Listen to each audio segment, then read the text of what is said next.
Welcome to Climbing Clouds. If you're new to this channel, this is a channel that is geared for the creative thinker, the out-of-the-box thinker, those who just want the extra support amidst the daily humdrum of living. We're going to get right into a reading. I've got my cards here. Everything is in real time on these videos, and let's just see what message wants to come out. I keep drawing. I do a pre-draw with everything to get a pulse and kind of tap in before even filming. I've been drawing cards since last night, just getting a feel for the pulse of the reading is what I will call it. And I keep getting the Three of Wands along with the Star and Justice.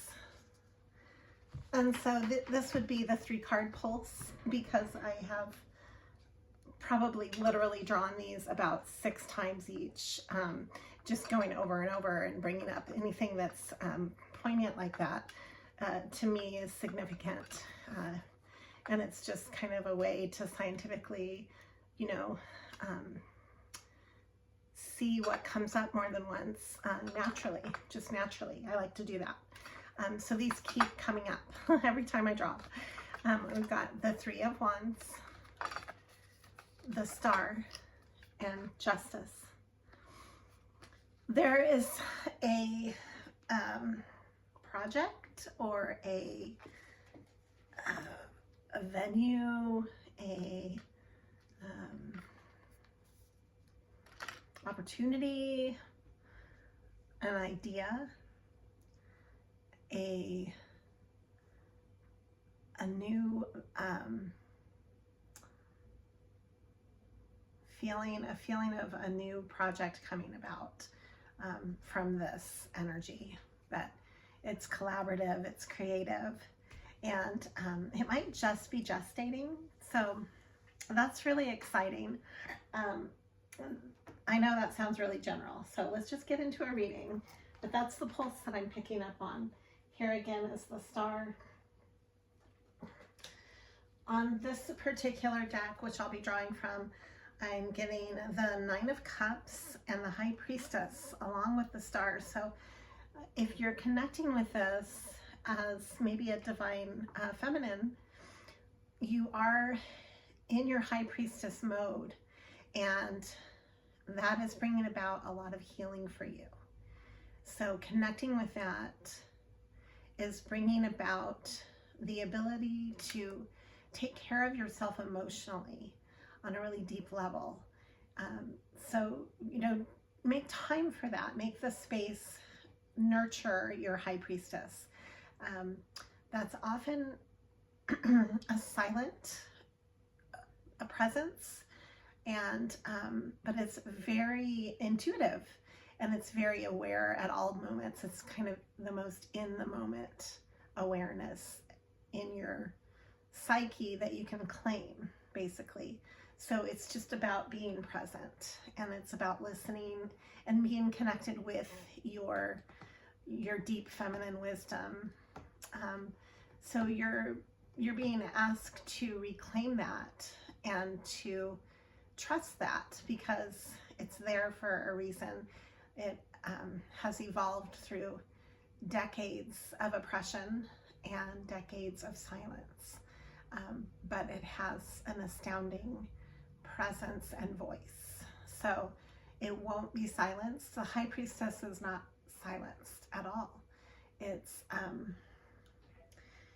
moves in silence for the benefit of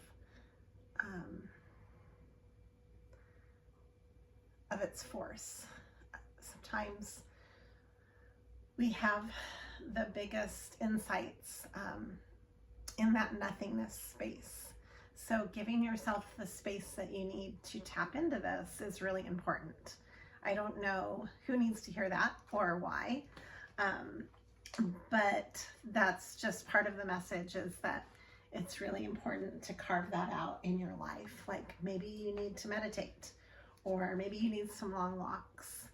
Maybe you just need some silence for days at a time. Maybe there just needs to be a sense of nothingness to find a beginning thread. Okay, so let's go ahead and draw. I've got strength in the 10 of Pentacles coming through. This is very solid grounding here. You're standing on really solid ground. I have here the Ace of Cups. Again, I also have been drawing this quite a bit in the last few days. So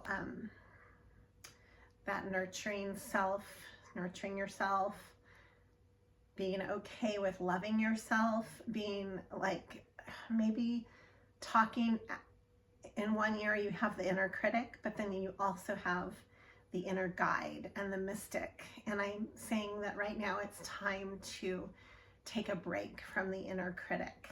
Sometimes the critic gets louder when we're kind of like dismissing it, you know, and we're like, screw you, I'm not going to believe your lies. I'm going to just keep moving forward and I'm going to create.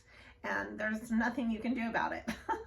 It's like you have a tug of war with your own, maybe your creative energy is like a teenager and your inner adult is the critic, you know, like trying to tone it down.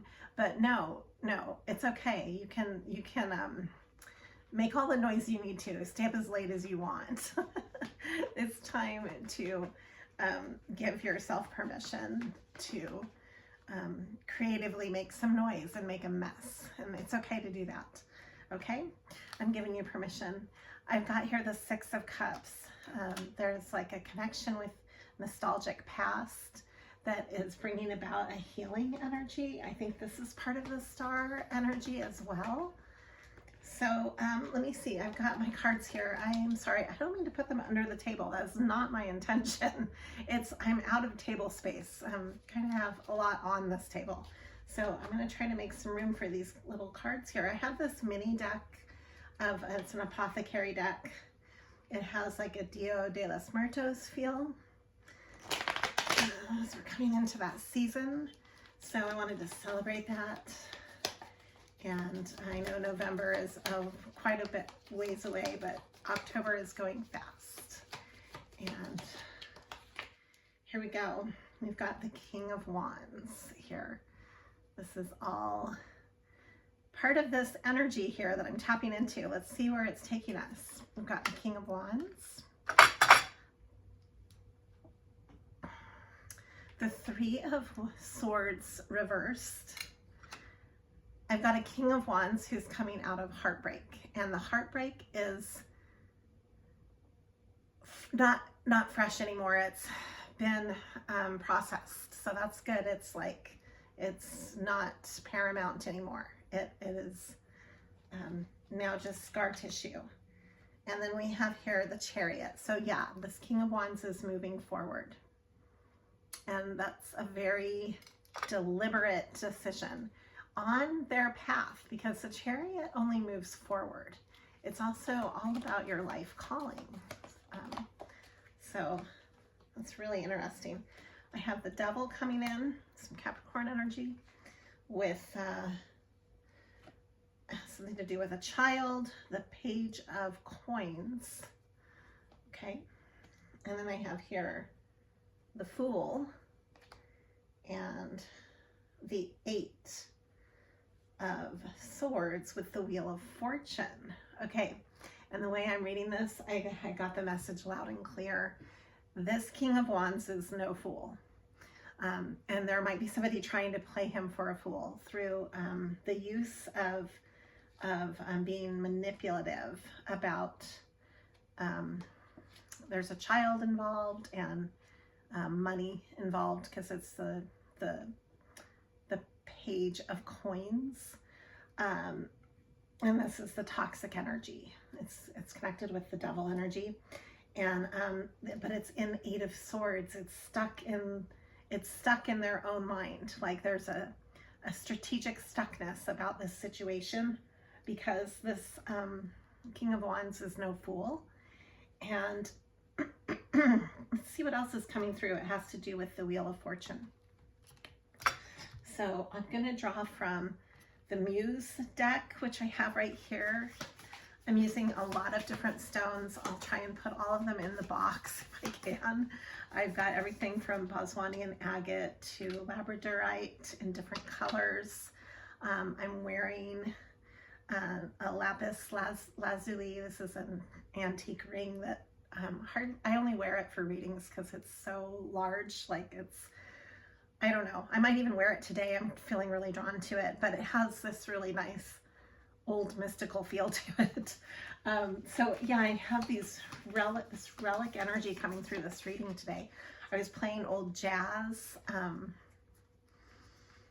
Let's see where this is leading us here. Okay.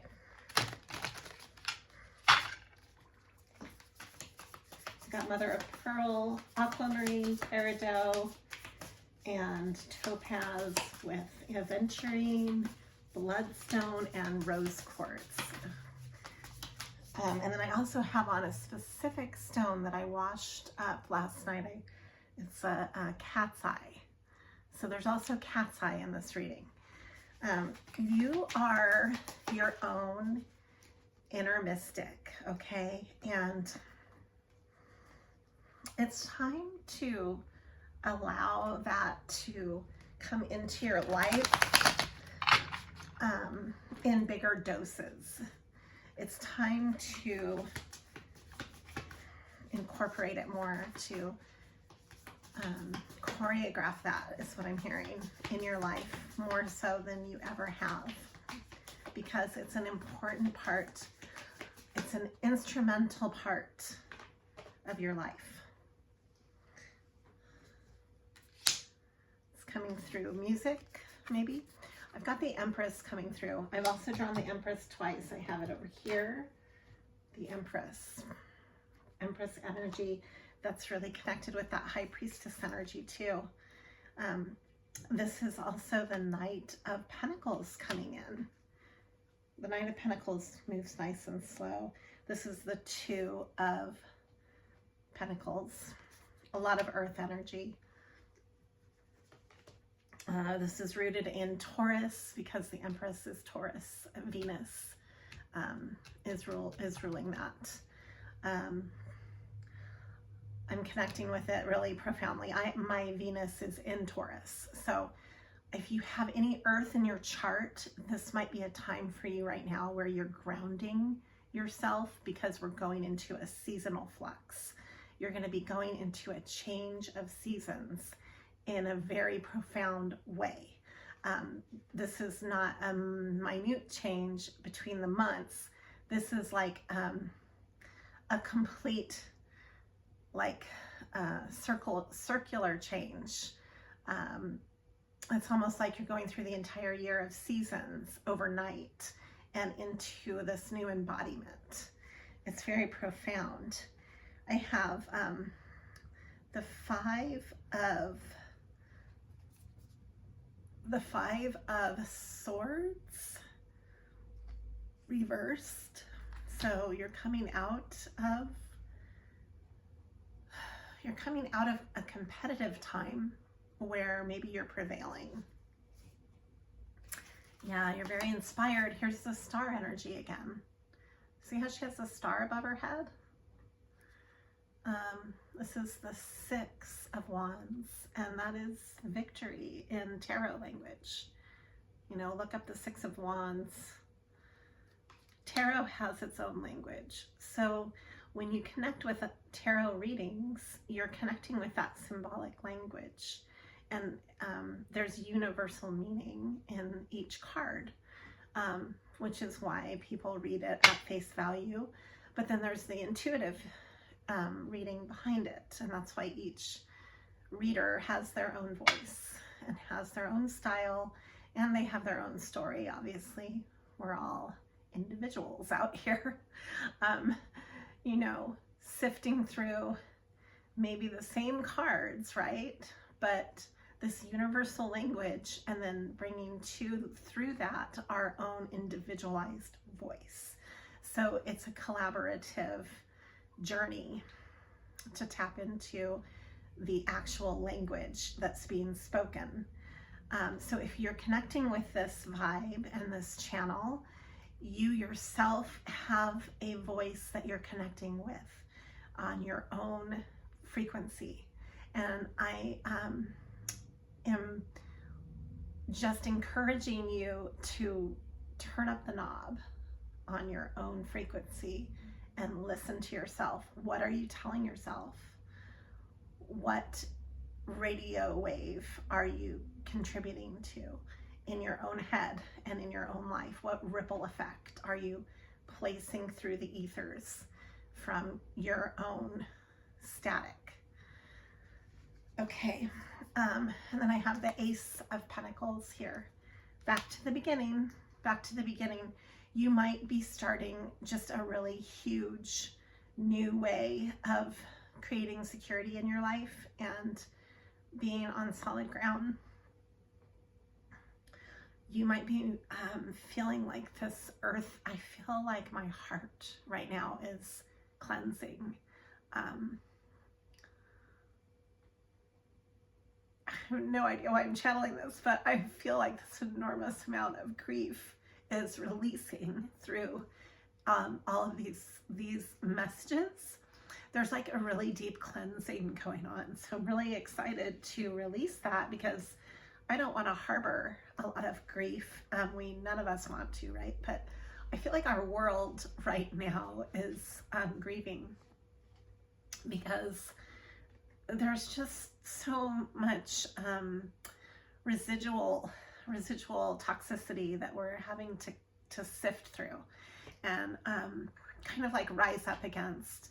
There's like a deeper subcutaneous wave going on that's rising up to the darkness, to the fear, to the oppression. If you put a lid on a boiling body of water, you're going to create this momentum, right? So that's what's going on right now in the world. And so how can we not be a part of it or feeling it, right? So we're feeling this. Let's see what else is coming out. I've got here, this is the page of inspiration is what the muse calls it. It's the page of wands coming out. That's really interesting too. It's a young energy that's vibrant and full of creativity. So there's like a fresh idea. There's a fresh creative vibe that you're tapping into. And I think that's some of the grief that I'm feeling is that you have this inner flame, this inner magical fire that you can create with your creative imagination, right? This like part of you, that your inner child that wants to shine. Even as an adult, we have this. Even those of us that have had the most traumatic lives and have been stifled since childhood still have an inner child. It's there, and it might be even stronger because of that. And so you're being urged to protect that. Like it's your own child, your own inner child needs protection too. So you're speaking to yourself, and you are your own parent to this inner child that wants to create. And so you want to protect it so that you don't lose sight of the pure brilliance of this. It's like an impetus. It's a, you know how children will often just say the most magical, mystical messages, that the most truthful statements that come through that pure light. It's that pure embodiment. So there's something that you want to create that has a purity to it. And I'm asking you to protect it. Don't let the world bring it down. Don't give it away to the swines. Don't let anybody tread on it. Don't let the oppressive energy that's going on in our world bleaken your inner hope. We have to keep this alive because our very essential survival depends on it. So, be the light. Be the light that you want to see, because it's the only way to to not burn out and not to not fade away into the darkness. You have to be the light. So that's why stars are in the sky at night, so that we could see them, right? I mean, if they didn't shine, it would just be, you know, part of the tapestry. They'd be invisible to the eye. Your star is meant to be seen. There's the 9 of Pentacles coming through with this statement. So it's like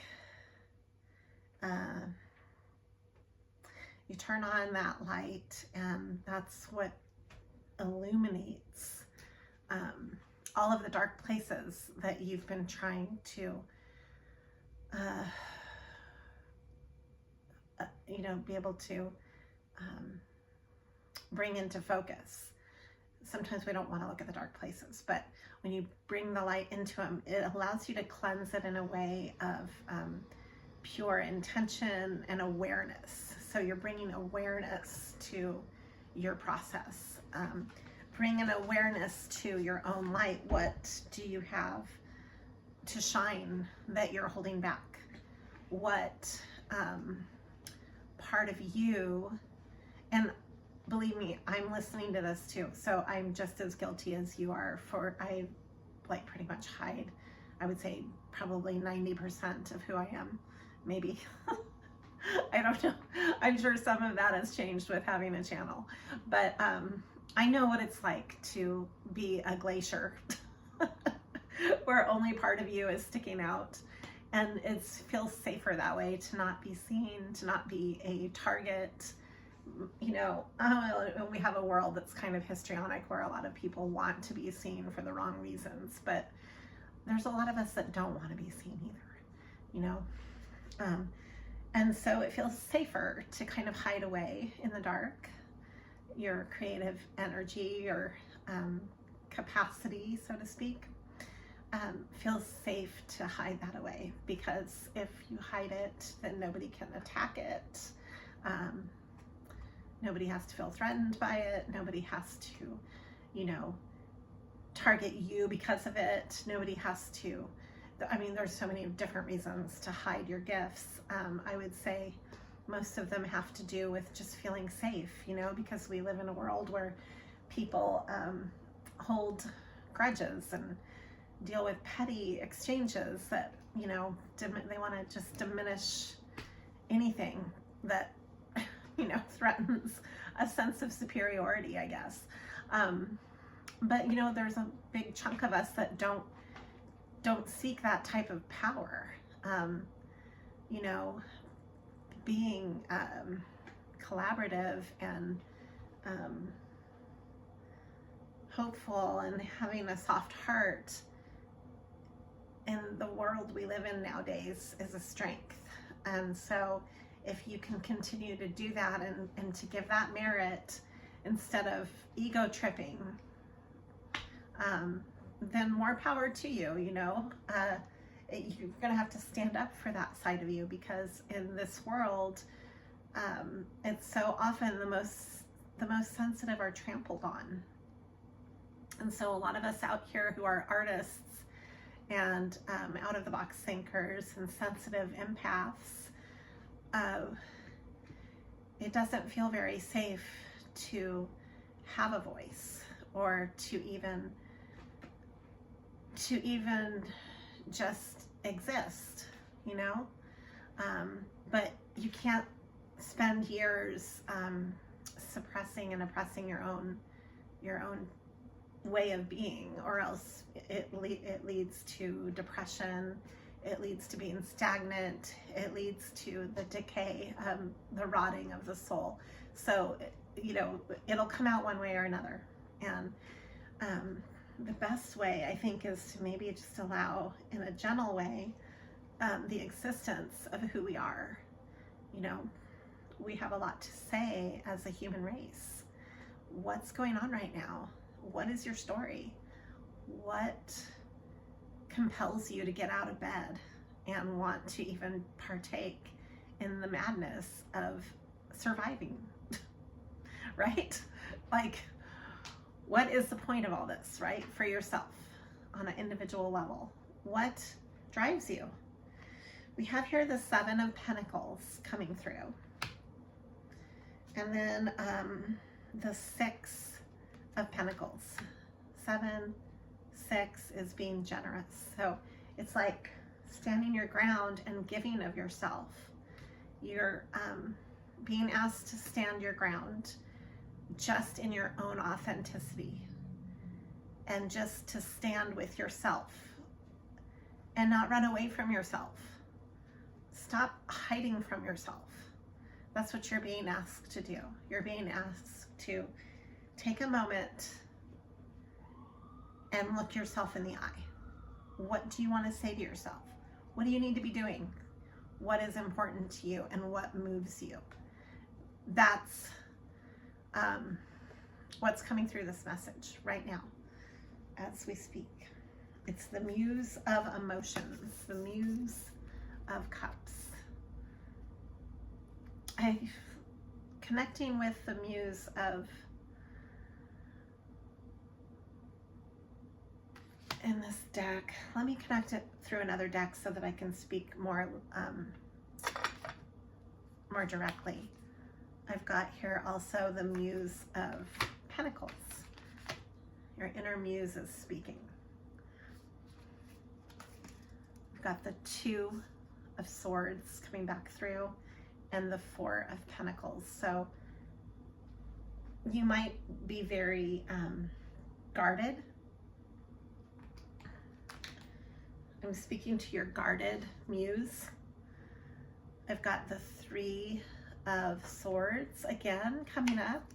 Yeah, you're guarding your heart because your heart has been broken, and that's totally understandable. But in allowing your muse to shine through your heart, when we have here the Four of Cups again, being strategic with that process, the Six of Swords, bringing it to a place where you feel safe, is going to help with that.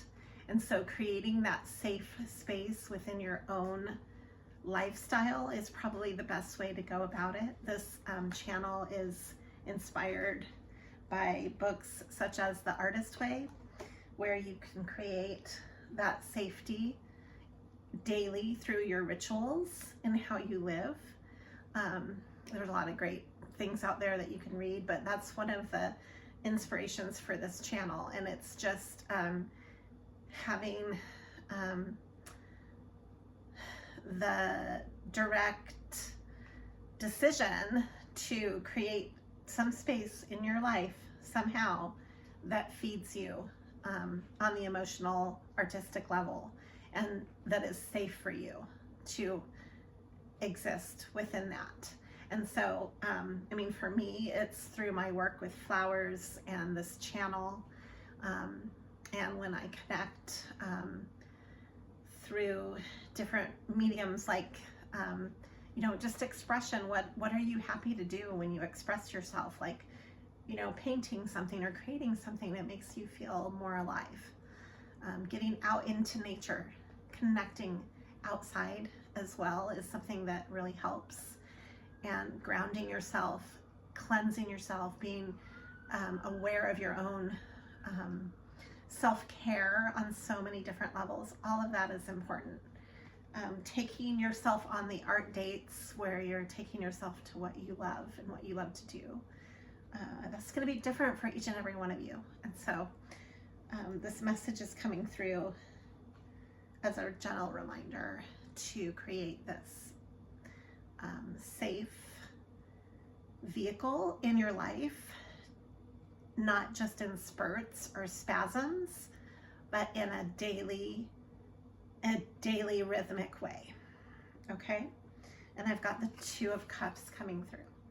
So this also is in how you relate with others, and having that safe space for maybe the partnership in your life, your significant other, your loved ones, your family, having a safe rhythm to how you connect with them. And all of that is related. So making space for that, maybe making more time for quality space with each other to actually really do more important things where you're actually listening to each other more, not just going through the motions of having a hectic family dinner and then dispersing. And so whatever it is you need to do to change some of that with how you relate with others, even you're being asked to do that, and to step in your Queen of Swords energy. Oh no, I'm sorry, hold on, I'm reading a regular card and I'm translating it to tarot, so this is not swords, it's wands, the Queen of Wands. You're being asked to, maybe part of you needs to act in a certain way to connect with your Queen of Wands, your own Queen of Wands energy.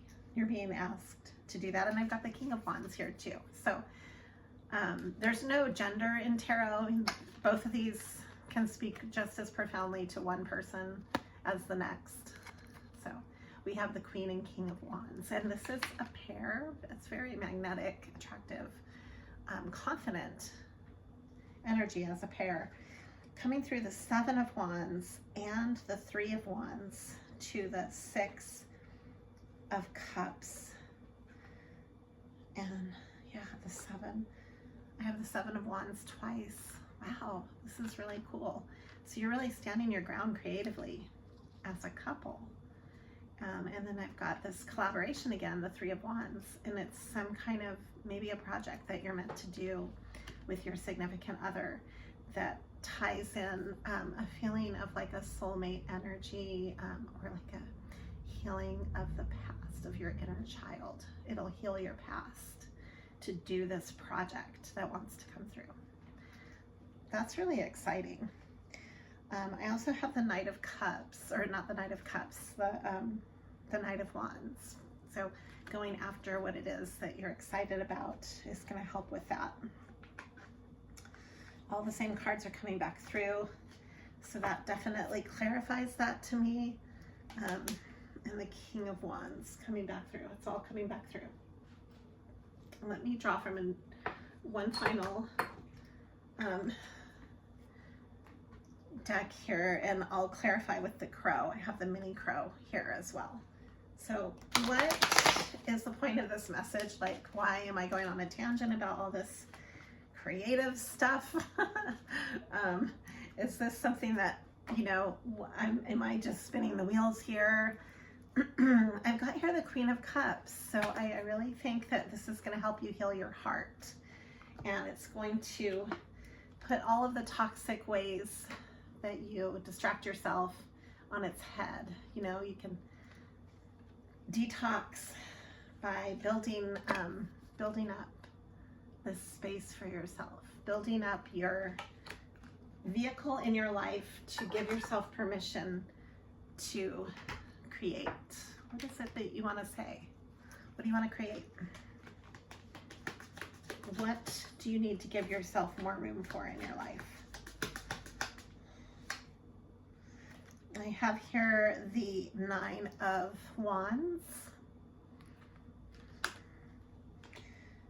the Two of Wands, lots of fire energy, the Eight of Pentacles, and the Six of Wands. Oh no, I'm sorry, the Six of Swords. Let me back up, I digress. It's the Six of Swords. I was just getting into the energy of it. It's a really beautiful card. The Six of Swords, it just talks about the language of the Six of Swords is that you have carved out enough boundaries to bring yourself to a sense of peace with your own environment. So that you're being asked to build a sense of that with whatever projects you're most passionate about. Okay, I think that is it. I'm gonna draw an oracle message and then we'll wrap this up.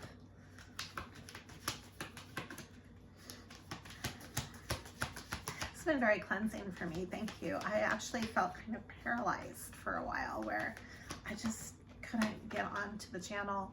I was just kind of getting everything organized in my own life, and I'm now coming back with a fresh perspective, and I really appreciate just the patience with that process.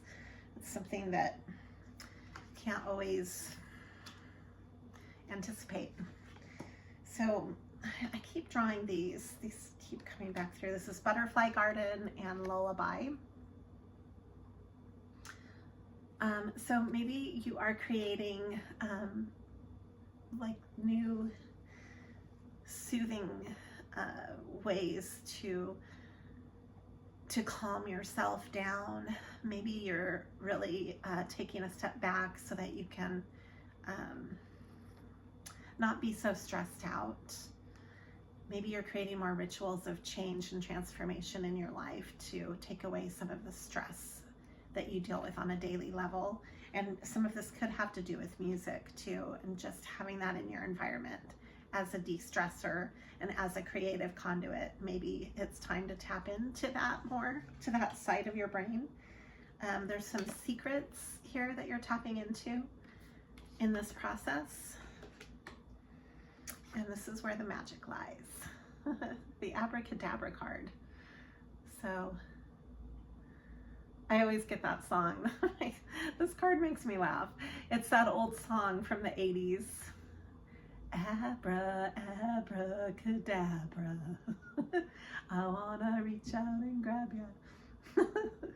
That song comes into my head every time I draw this card. I can't help it. It's just like, oh my gosh. Get that song out of my head now. But it's a funny song. It has to do with like a burning hot flame.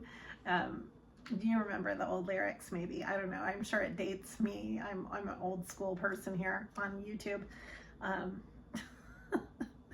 I've got the gardener coming through too. Okay, this is good. We're gonna leave on a light note. And I have no rain today. So yes, beautiful. This is a really refreshing feeling. Like, okay, you know, we've had the rain and now it's time to clear that. It's time for fresh air. The type that you feel when you open the window after a big long rain and you just like feel like you want to breathe it in, and everything is fresh to your senses. So I'm hoping for you that you can create that type of connection in your life with your creative expression. And that's how I'm going to leave it. Thank you for climbing clouds. I have Moon Dance, and House of Flowers is also coming through. All right. Always be true to you.